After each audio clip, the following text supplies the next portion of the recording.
اللهم صل على محمد وآل محمد. بسم الله الرحمن الرحيم. السلام عليك يا أمين الله في أرضه وحجته على عباده. السلام عليك يا أمير المؤمنين، أشهد أنك جاهدت في الله حق جهاده وعملت بكتابه واتبعت سنن نبيه صلى الله عليه وآله حتى دعاك الله إلى جواره فقبضك إليه باختياره وألزم أعداك الحجة مع ما لك من الحجج البالغة على جميع خلقه. اللهم فاجعل نفسي مطمئنة بقدرك راضية بقضائك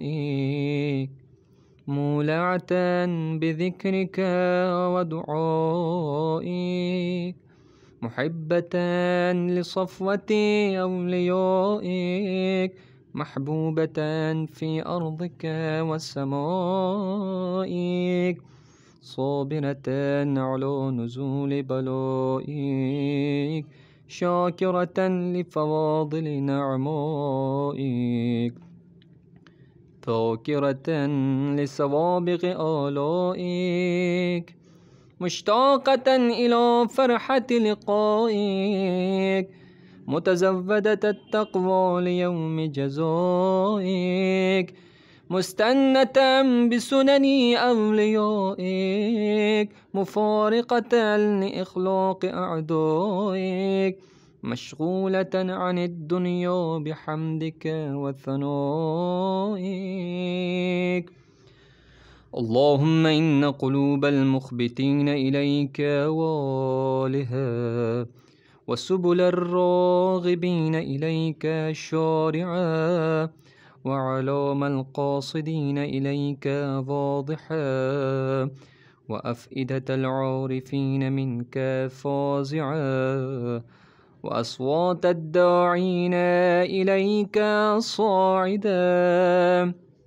وأبواب الإجابة لهم مفتحا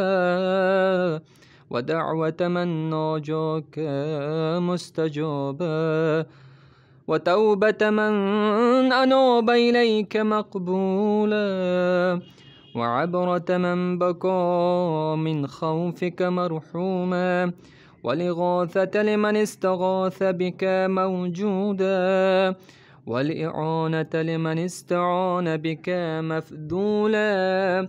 وعداتك لعبادك منجزا وزلل من استقالك مقالا وأعمال العاملين لديك محفوظا وأرزاقك إلى الخلائق من لدنك نازلا وعوائد المزيد إليهم واصلا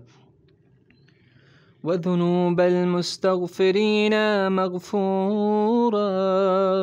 وحوائج خلقك عندك مقضيا وجوائز السائلين عندك موفرا وعوائد المزيد متواترا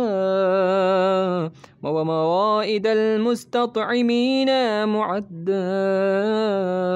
ومناهل الظماء لديك مطرعا. اللهم فاستجب دعائي واقبل ثنائي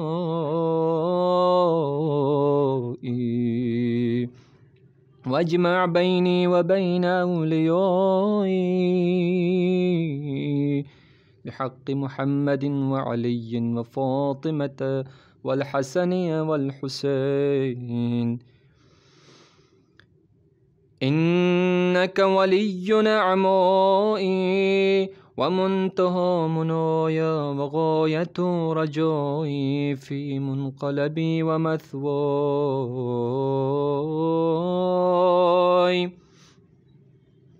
أنت إلهي وسيدي ومولاي، اغفر لأوليائنا وكف عنا أعداءنا، واشغلهم عن آذانا، وأظهر كلمة الحق واجعلها العليا، وأدحض كلمة الباطل واجعلها السفلى،